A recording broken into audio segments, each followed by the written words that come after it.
And வணக்கம். And இது இந்தியாவின் நம்பர் 1 டீலர் வசந்த் அண்ட் கோ வழங்கும் கிச்சன் கில்லாடிகள்.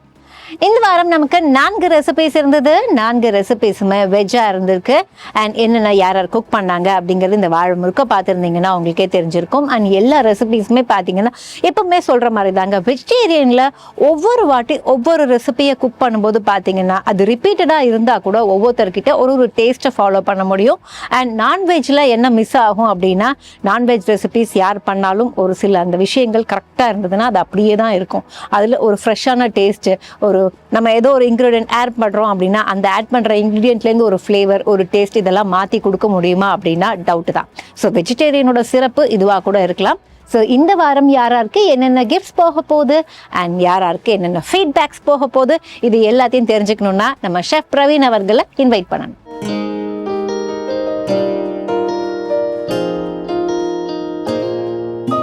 எப்படி இருக்கீங்க சார்? நல்லா இருக்கேன் மேம். ஓகே, ஸோ இந்த வாரம் நீங்கள் கேள்விப்பட்டிருப்பீங்க 3 கிரேவி ரெசிபிஸ் இருக்கு அண்ட் ஒரு பிரியாணி இருக்கு. ஸோ எப்படி பார்க்க போகிறோம் நம்ம டேஸ்ட்? பிரியாணி ஃபர்ஸ்டா இல்லை கிரேவிஸ் முடிச்சுட்டு லாஸ்ட்டாக ஃபைனலாக பிரியாணி பார்த்துக்கலாமா? இல்லை as usual no problem, go with the flow. அந்த மாதிரி போயிடலாம். Okay fine. அப்போ நமக்காக ஃபர்ஸ்ட் ரெசிபி இருக்கிறது பார்த்தீங்க அப்படின்னா நம்ம காரக்குழம்பு பண்ணியிருக்கோம் சார். ஓகே பார்த்துடலாமா? பார்த்துடலாம்.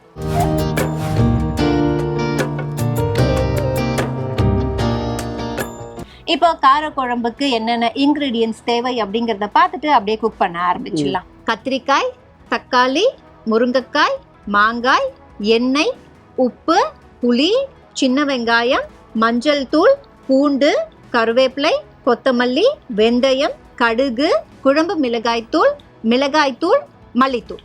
இப்போ தேவையான பொருட்கள் என்னென்ன அப்படிங்கிறத பார்த்தாச்சு. அண்ட் மாங்காய் சீசன் இருந்தால் தான் முதல்லலாம் யூஸ் பண்ணிட்டு இருந்தோம். பட் இப்போல்லாம் அது பிரச்சனையே கிடையாது. பிகாஸ் எனி டைம் நமக்கு மாங்கான்னு மட்டும் இல்லைங்க, சீசனல் ஃப்ரூட்ஸுங்கிறதே இப்போ இல்லை, எல்லாமே கிடைக்க ஆரம்பிச்சிருச்சு.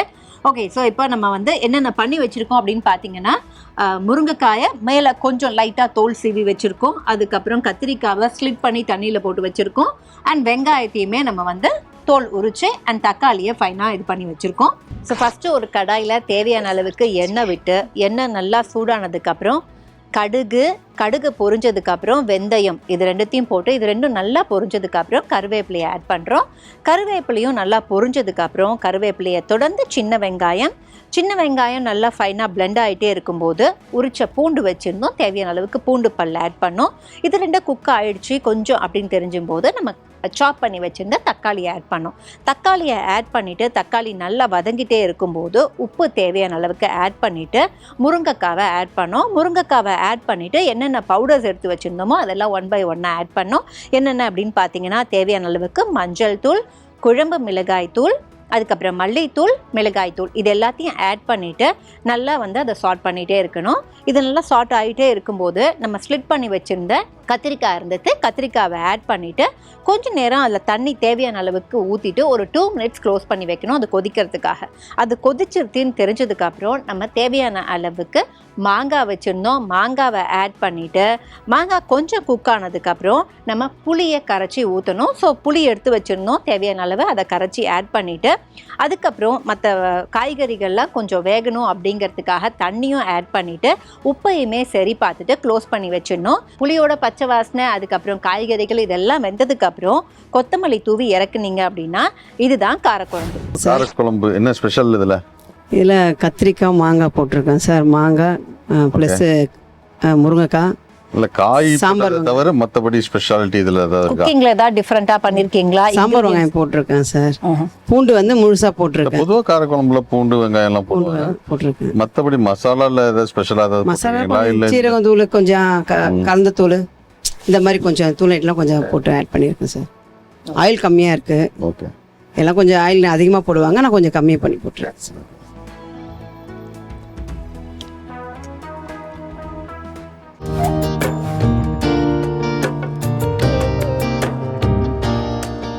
இந்த கோவக்காய் பிரியாணிக்கு என்னென்ன தேவை அப்படிங்கிறத பார்த்துடலாம். ஓகே, கோவக்காய், பிரியாணி அரிசி, தக்காளி, புதினா, வெங்காயம், எண்ணெய், உப்பு, தயிர், கருவேப்பிலை, கொத்தமல்லி, பிரிஞ்சி இலை, பட்டை, கிராம்பு, ஏலக்காய், அன்னாசிப்பூ, மராத்தி மொட்டு, நெய், பச்சை மிளகாய், இஞ்சி பூண்டு விழுது, மஞ்சள் தூள், கரம் மசாலா, மிளகாய் தூள். இப்போ தேவையான பொருட்கள் பார்த்தாச்சு. அண்ட் எல்லா பிரியாணிக்கு வைக்கிற மாதிரி எல்லா விஷயங்களும் வச்சுருக்கோம். கோவக்காவை இதில் எப்படி நம்ம ஆட் பண்ண போகிறோம் அப்படிங்கிறது தான். சாதாரணமாக கோவக்காய் ஃப்ரைலாம் நல்லாயிருக்கும் இல்லை, கோவக்காயில் வந்து ஒரு விதமான கசப்பு, புளிப்பு இது எல்லாமே சேர்ந்து இருக்கும் அப்படின்னு நான் கேள்விப்பட்டிருக்கேன். இப்போ இதை நம்ம ஃபர்ஸ்ட் என்ன பண்ண போகிறோம்? ஃபர்ஸ்ட் நம்ம என்ன பண்ண போறோம்னா கோவக்காய் வந்துட்டு ஃப்ரை பண்ண போறோம். ஸோ ஃபஸ்ட் என்ன பண்ணுறோம் அப்படின்னா, ஒரு கடாயிலையோ பேன்லேயோ தேவையான அளவுக்கு எண்ணெய் விட்டு, எண்ணெய் நல்லா சூடானதும் நம்ம நீல வாக்கில் கட் பண்ணி தண்ணியில் ஊற போட்டிருந்தோம் கோவக்காவை, அதை எடுத்து தண்ணி இல்லாமல் ஆட் பண்ணுறோம். ஆட் பண்ணிவிட்டு அது கொஞ்சம் குக் ஆகிட்டே இருக்கும்போது, ஓரளவுக்கு குக் ஆகும்போது கொஞ்சம் தேவையான அளவுக்கு உப்பு அண்ட் கொஞ்சம் டைம் லேப்ஸில் என்ன பண்ணுறோம் அப்படின்னா லைட்டாக மிளகாத்தூயும் ஆட் பண்ணிவிட்டு நல்லா அதை எந்த கன்சிஸ்டன்சியில் ரெடின்னு சொல்லி ஆஃப் பண்ணோம் அப்படிங்கிறத பார்த்தீங்க. அதுக்கப்புறம் ஒரு குக்கரில் தேவையான அளவுக்கு எண்ணெய் விட்டு, எண்ணெய் நல்லா சூடானதும் ஹோல் ஸ்பைசஸ் ஆட் பண்ணுறோம். ஹோல் ஸ்பைசஸை தொடர்ந்து நீல வாக்கில் கட் பண்ண வெங்காயத்தை தொடர்ந்து கருவேப்பிலையும் ஆட் பண்ணி, அதுக்கப்புறம் இஞ்சி பூண்டு விழுது அண்ட் தக்காளி நல்லா கொஞ்சம் ஓரளவுக்கு வதங்கிட்டதுக்கு அப்புறம் நம்ம தேவையான அளவுக்கு நம்ம ரெடி பண்ணி வச்சிருந்த கோவக்காவை இதில் ஆட் பண்ணிட்டு, தேவையான அளவுக்கு பச்சை மிளகாவையும் ஆட் பண்ணி புதினாவை ஆட் பண்ணுறோம். அதுக்கப்புறம் நம்ம ஊற போட்டு வச்சிருந்த ரைஸ், ஸோ இன்றைக்கி நாங்கள் எடுத்துகிட்ட 1 கப் ரைஸ்க்கு 2 கப் தண்ணியில் ஊற வச்சுருந்தோம், அதை அப்படியே ஆட் பண்ணோம். அதை ஆட் பண்ணிவிட்டு ஸ்பைசஸ் ஆட் பண்ணோம். என்னென்ன பவுடர்ஸ் ஆட் பண்ணோம் அப்படின்னு பார்த்தீங்கன்னா, தேவையான அளவுக்கு மிளகாய்த்தூள், தேவையான அளவுக்கு கரம் மசாலா, இது ரெண்டுத்தையும் ஆட் பண்ணிவிட்டு உப்பையும் சரி பார்த்துட்டு தேவையான அளவுக்கு தயிர் ஆட் பண்ணிவிட்டு அண்ட் கொஞ்சம் கொதி வரும்போது தேவையான அளவுக்கு நெய்யை ஆட் பண்ணிவிட்டு ஒரு விசிலுக்கு சிம்மில் க்ளோஸ் பண்ணி வச்சிடணும். அது விசில் வந்ததுக்கப்புறம் கொத்தமல்லி தூவி இறக்குனீங்க அப்படின்னா இதுதான் இன்னைக்கு நாங்கள் செஞ்ச கோவக்காய் பிரியாணி. கோவக்காய் பிரியாணி சார், இது வந்துட்டு குழந்தைங்களுக்காக நானே ரெடி பண்ணது இது. இதுதான் சார் இதில் ஸ்பெஷல்.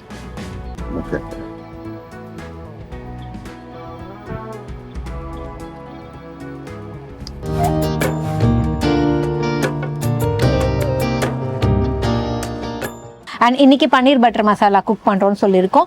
தேவையான பொருட்கள் பார்த்துட்டு அதுக்கப்புறம் அதை பத்தி பேசுறது, குக் பண்றதை வச்சுருக்கேன். ஓகேவா? காய்ச்சாத பால், பால்கோவா, பட்டர், எண்ணெய், கொத்தமல்லி, பன்னீர், வெங்காயம், தக்காளி, உப்பு, ஃப்ரெஷ் கிரீம், நெய், கசூரி மேத்தி, காய்ந்த மிளகாய், முந்திரி, கரம் மசாலா, மிளகாய் தூள். இப்போ தேவையான பொருட்கள் என்னென்ன அப்படின்னு பார்த்துட்டோம். மேம், நான் ஏற்கனவே சொன்ன மாதிரி இங்கே பார்த்தீங்க அப்படின்னா நம்ம கிச்சன் கில்லாடிகளில் அவங்க ஸ்டைல்னு வந்து ஒரு பன்னீர் பட்டர் மசாலா பண்ணுவாங்க. எனக்கு தெரிஞ்ச மாதிரி நான் பண்ணுறேம்மா அப்படிம்பாங்க.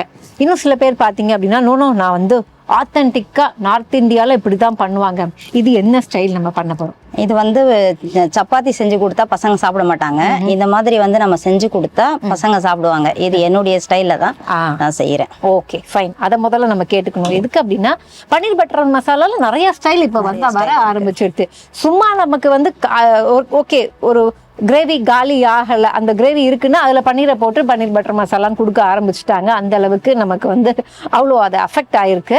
முதல்ல என்ன பண்ணோம் அப்படின்னு பார்த்தீங்கன்னா, ஒரு பேனை சூடு பண்ணி கசூரி மேத்தியை அதில் போட்டு நல்லா சூடு காமிச்சு இது ஆறுனதுக்கு அப்புறம் பவுடர் பண்ணிக்கணும்.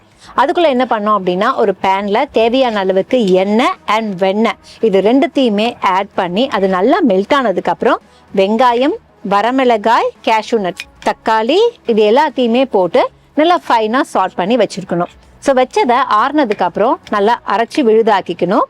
அதுக்கப்புறம் ஒரு பேனில் தேவையான அளவுக்கு நெய் விட்டோம். நெய் நல்லா மெல்ட் ஆனதுக்கு அப்புறம் நம்ம இப்போ அரைச்சி வச்சிருக்கிற விழுதை அப்படியே அதில் ஆட் பண்ணிட்டு கொஞ்சம் தண்ணியும் ஆட் பண்ணிட்டு அது கொஞ்சம் ஒரு 2 நிமிஷம் குக் ஆகிறதுக்குள்ள நம்ம கசூரி மேத்தியை பவுடர் பண்ணி வச்சிருக்கோம்ல அதை ஆட் பண்ணுறோம். அதுக்கப்புறம் அதில் வந்து கரம் மசாலா தேவையான அளவுக்கு போடுறோம். கொத்தமல்லியும் போட்டு அது நல்லா கொஞ்சம் குக் ஆகிட்டே இருக்கும்போது கோவா அண்ட் தேவையான அளவுக்கு பச்சைப்பால் இது ரெண்டுத்தையும் நல்லா ஃபைனாக பிளெண்ட் பண்ணி ஒரு க்ரீம் ஸ்டேஜில் வரும். அதை ஆட் பண்ணுறோம் தேவையான அளவு.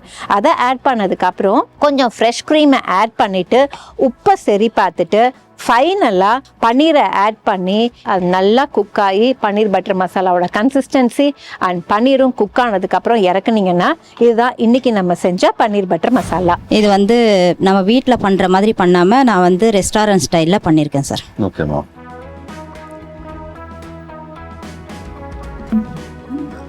பன்னீர் பட்டர் மசாலா அப்படின்னா என்ன கிரேவி யூஸ் பண்ணுவாங்க ரெஸ்டாரண்ட் ஸ்டைலில் தெரியுமா உங்களுக்கு? அவங்க வந்து பட்டரு அந்த இதெல்லாம் போடுவாங்க இல்லையா, அந்த கோவா.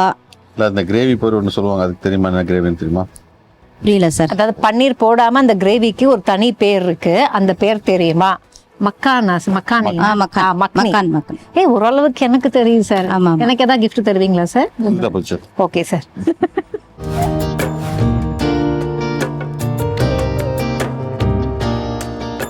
இப்போ இந்த அவியல் கூட்டுக்கு என்னென்ன தேவை அப்படிங்கறத பார்த்துட்டு குக் பண்ண ஆரம்பிச்சிடலாம்ப்பா.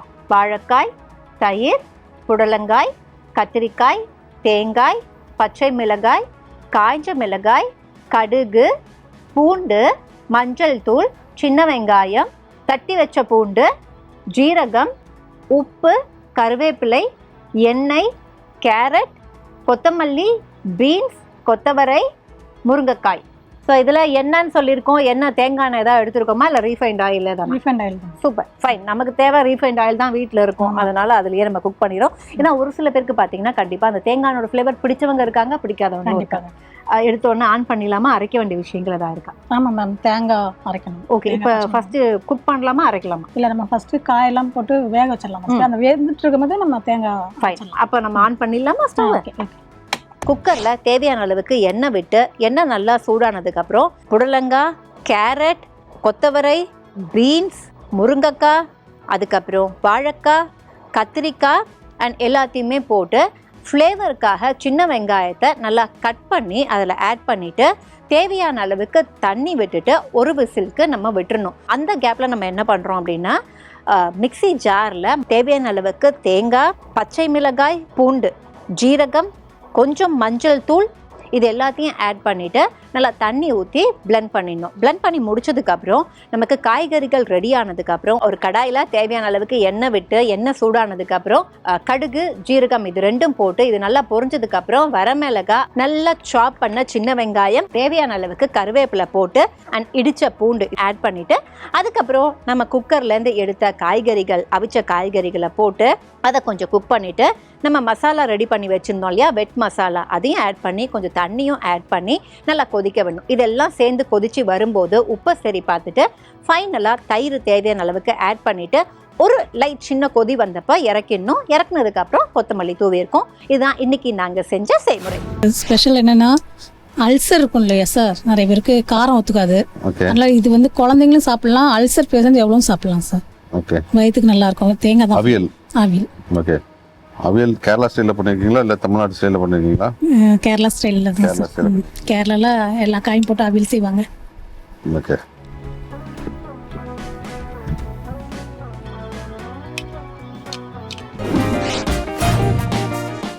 இப்போ சார் கிட்ட 4வது பரிசு அல்லது கான்ஸ்டலேஷன் பரிசு. ஸோ இது யாருக்கு போக போகுது? இந்த 4 ரெசிபியில் நீங்கள் என்ன டிசைட் பண்ணியிருக்கீங்க? அவியல். இந்தியாவின் நம்பர் 1 டீலர் வசந்த் அண்ட் கோ வழங்கும் கிச்சன் கில்லாடிகள் இந்த வாரம் உங்களுக்கு கிஃப்ட் ஹேம்பர். கங்க்ராட்ஸ். 3வது பரிசு பியூட்டிஃபுல் கிச்சன் கண்டெய்னர்ஸ் இருக்கு. ஸோ இது நீங்க யாருக்கு டிசைட் பண்ணிருக்கீங்க சார்? காரக்குழம்பு. இந்தியாவின் நம்பர் 1 டீலர் வசந்த் அண்ட் கோ வழங்கும் கிச்சன் கில்லாடிகள் இந்த வாரம் உங்களுக்கு 3வது பரிசு. கங்க்ராட்ஸ். 2வது பரிசு எலக்ட்ரிக் கெட்டில். ஸோ இது யாருக்குன்னு தெரிஞ்சா முதல் பரிசு யாருக்குன்னு அடுத்த நிமிஷம் ரிவீல் ஆயிடும். ஸோ இப்போ சொல்லிடலாமா யாருக்கு? பிரியாணி. ஓகே, இந்தியாவின் நம்பர் 1 டீலர் வசந்த் அண்ட் கோ வழங்கும் கிச்சன் கில்லாடிகள் இந்த வாரம் உங்களுக்கு 2வது பரிசு. கங்க்ராட்ஸ். ஸோ ஒருத்தருக்கு எக்ஸ்பீரியன்ஸ் தான் அவங்கள பர்ஃபெக்ட் ஆகும்னு சொல்லுவாங்க. அது நம்ம ஹேபிட்டேட்டாக இருக்கலாம், இல்லை ஏதோ ஒரு வகையில் நம்ம டியூட்டியை நம்ம செய்கிற மாதிரி இருக்கலாம். But what ever it is, experience is experience. So அவங்க சொன்ன மாதிரி வந்து அந்த ஃபுட் இண்டஸ்ட்ரியில் லைட்டாக அவங்க இருக்காங்க சார். அண்ட் நான் இதை எனக்கு தெரிஞ்ச மாதிரி பண்ணுறேன் அப்படின்னாங்க. பட் நல்லாவே பண்ணியிருக்காங்க அப்படிங்கிறது நீங்கள் டிசைட் பண்ணதே தெரிஞ்சிருச்சு. முதல் பரிசு மிக்சர் கிரைண்டர். கங்க்ராட்ஸ். இந்தியாவின் நம்பர் 1 டீலர் வசந்த் அண்ட் கோ வழங்கும் கிச்சன் கில்லாடிகள் இந்த வாரம் உங்களுக்கு முதல் பரிசு. Best wishes. ஸோ சார், இந்த வாரம் யாராருக்கு என்னென்ன பரிசுகள் கொடுத்தாங்க அப்படிங்கிறத பார்த்தாச்சு. பரிசுகள் மட்டும் பத்தாது, ஏன்னா எல்லார் மாதிரி வந்து நமக்கு ஒரு கொஸ்டின் இருக்கும். ஏன் என்ன தப்பாச்சு, என்ன கரெக்ஷன் தேவைப்படுது, நான் என்ன அப்படி கம்மியாக குறைச்சலாம் சமைச்சிட்டேனா அப்படின்ற மாதிரி. ஸோ அதையும் நம்ம சொல்லிடலாம். 4வது அவியலில் நீங்கள் என்ன மிஸ் பண்ணீங்க? அவியலில் என்ன மிஸ் பண்ண சொன்னால் தயிர் கொஞ்சம் ஆட் பண்ணிக்கலாம். அவியல்னு சொன்னாலே மோஸ்ட்லி தயிர் இன்னும் கொஞ்சம் தேவைப்படும். சில இடத்துல பார்த்தீங்கன்னா அவியல் வந்து கொஞ்சம் இந்த மாதிரி ட்ரையாக ரொம்ப ட்ரை, இது ரொம்ப ட்ரையாக இருக்குது. இது கொஞ்சம் ட்ரையாக வைப்பாங்க, கொஞ்சம் மோஸ்ட்லி இல்லாட்டி லிக்விடாக அந்த தயிர் ஆட் பண்ணி வைப்பாங்க. மெயினாக அது அந்த டெக்ஸ்சரு, ஓகே, அந்த டெக்ஸ்சரு அவங்க கேரளா ஸ்டைல்னு சொன்னாங்க. கேரளா ஸ்டைல்னு சொன்னால் கண்டிப்பாக தேங்காய் எண்ணெயில் பண்ணிருக்கோம். தேங்காய் அந்த ஃப்ளேவர் கம்மியாக இருக்குது. அது தயிரும் தான், அந்த கலர் இதெல்லாம் வந்து அதில் மிஸ்ஸிங் ஆகுது. Okay fine. அதாவது செமி கிரேவியா கூட இல்ல, ஃபுல் ட்ரை நீங்கள் ஆயிடுச்சு. கேர்ட் ஆட் பண்ணியிருந்தீங்கனால கலர் வந்து ஆட்டோமேட்டிக்காக சேஞ்ச் ஆயிருக்கும். கேர்ட் அதில் மெயினாக கம்மியாக, ரொம்ப கம்மியாக இருக்குது. Okay fine, super. கார குழம்புல காரக்குழம்புல பார்த்தீங்கன்னா ரொம்ப ட்ரை ஆக்கிட்டாங்க. அதாவது தொக்கு மாதிரி ஆக்கிட்டாங்க. ஒரு குழம்பு, காரக்குழம்பு அப்படிங்கிற அந்த இது இல்லாமல் ரொம்ப ட்ரை. அந்த வத்த குழம்பு இருக்குது பார்த்தீங்களா, அந்த ஸ்டைலில் வத்த குழம்பு ஸ்டைலில் பண்ணியிருக்காங்க. வத்த குழம்பு காரக்குழம்புக்கு 2 வித்தியாசம் இருக்குது. கொஞ்சம் லிக்விட் இவங்க வந்து வத்த குழம்பு ஸ்டைலில் பண்ணியிருக்காங்க. அந்த அளவுக்கு அது முதலே சொன்னாங்க ஆயில் நான் கம்மியாக பண்ணியிருக்கேன். வத்த குழம்புல கொஞ்சம் ஆயில் ஜாஸ்தியாக இருக்கும், பட் அது மாதிரி தான் பண்ணியிருக்காங்க இவங்க. அது காரக்குழம்பு ஒரு பார்த்தீங்கன்னா ரொம்ப ட்ரையாக திக்காக இருக்குது, காரக்குழம்பு மாதிரி. அதான் நீங்கள் அந்த கன்சிஸ்டன்சியை மெயின்டைன் பண்ணிங்கன்னா நல்லாயிருக்கும். Okay fine. ஸோ அதனால ரெண்டுத்துலையுமே கொஞ்சம் கிரேவி மிஸ்ஸிங். ஓகே. அண்ட் நமக்கு கோவக்காய் பிரியாணி, அதில் இன்னும் என்ன பெட்டர் பண்ணலாம்? கோவக்காய் பிரியாணியில் என்ன பெட்டராக பண்ணிருக்காங்கன்னா, கோவக்காய் வந்து அப்படியே டேட்டா போடாமல் கொஞ்சம் ஃப்ரை பண்ணி அந்த மாதிரி ஃப்ரை பண்ணி தான் போட்டிருக்காங்க. அதை மசாலா போட்டு ஃப்ரை பண்ணணும். ஓ ஓகே, வெறும் காரம் உப்பு இல்லை. அது மசாலா போட்டு ஃப்ரை பண்ணியிருந்தாங்கன்னா அந்த இன்னும் ரிச்சாக தெரிஞ்சிருக்கும். ஓகே. அது நார்மலாக இப்போ பொரியல் பண்ணுவாங்கல்ல, இல்லாட்டி ஆந்திரா ஸ்டைலில் கோவக்காய் வேப்பிடு பண்ணுவாங்கல்ல, அந்த மாதிரி ஃப்ரை பண்ணிட்டு ஒரு பிரியாணி மாதிரி இல்ல, ஒரு வெரைட்டி ரைஸ் மாதிரி ஆயிடுச்சு. ஆமா, ரைஸ் அந்த ஃப்ளேவர் இருக்கு. அந்த காயில வந்து அந்த மசாலா போறதுனால உங்களுக்கு இது வந்து கொஞ்சம், ஏன்னா நம்ம நான்வெஜ் பண்ணும்போது மேரினேட் பண்ணி பண்றோம். ஸோ இதை வந்து நம்ம ஃப்ரை பண்ணி போட்டிருந்தோம்னா உங்களுக்கு வந்து நல்லா ரிச்சா கொடுத்துருக்கோம், நல்லா இருக்கும். ஸோ நெக்ஸ்ட் டைம் அதையும் நம்ம கரெக்ட் பண்ணிடுவோம். அண்ட் மேம்க்கு ஃபர்ஸ்ட் ப்ரைஸ் கொடுத்துட்டீங்க, இருந்தாலும் அதில் ஏதாவது கரெக்ஷன்ஸ் இல்லை சூப்பராக இருந்துச்சுன்னு ஏதாவது நீங்கள் அதில் பண்ணுற மாதிரி வார்த்தைகள்? அதில் என்ன பண்ணலாம்னா, அது ஆக்சுவலாக வந்து மக்னி கிரேவி தான். மக்னி கிரேவி அப்படின்னு சொல்கிறது வந்து பார்த்தீங்கன்னா, மக்கன் அப்படின்னா பட்டர் கிரேவி, அதான் பன்னீர் பட்டர் மசாலா. அந்த மக்னி கிரேவி ப்ரிப்பேர் பண்ணுறது பேர் மக்னி கிரேவியாக இருந்தாலும் டொமேட்டோ பேஸ்ட் தான், மெயினாக டொமேட்டோ பேஸ்ட் தான். டொமேட்டோ தான் மெயின், டொமேட்டோ தான். டொமேட்டோ பாயில் பண்ணிவிட்டு டொமேட்டோ கூட கேஷ்யூ நட்ஸ் இந்த இதெல்லாம் போட்டு அதெல்லாம் நல்லா க்ரீம், அந்த கேஷ்யூ நட் அந்த க்ரீமியாக இருக்குது, நல்ல டெக்ஸ்சர் அந்த கரெக்டாக இருக்குது, அந்த இதெல்லாம் நல்லா இருக்குது, டேஸ்ட்டு நல்லா க்ரீமியாக இருக்குது. கொஞ்சம் அந்த டொமேட்டோ ஃப்ளேவர்ஸ் கொஞ்சம் ஆட் பண்ணலாம். ஆட் பண்ணாங்கன்னா அந்த கலரும் உங்களுக்கு கிடைக்கும். கொஞ்சம் லைட்டாக ஒரு புளிப்பு கொஞ்சம், ஓகே, அந்த ஸ்வீட்னஸ் கொஞ்சம் அடிப்படும். ஆமாம், ஓகே ஃபைன். பட் மற்றபடி வந்து அது ஈக்குவல் டு ஒரு ஆத்தென்டிக் ஸ்டைலாக இருந்தது அப்படிங்கிறத நாம டேஸ்ட் பண்ண உடனே தெரிஞ்சிருச்சு.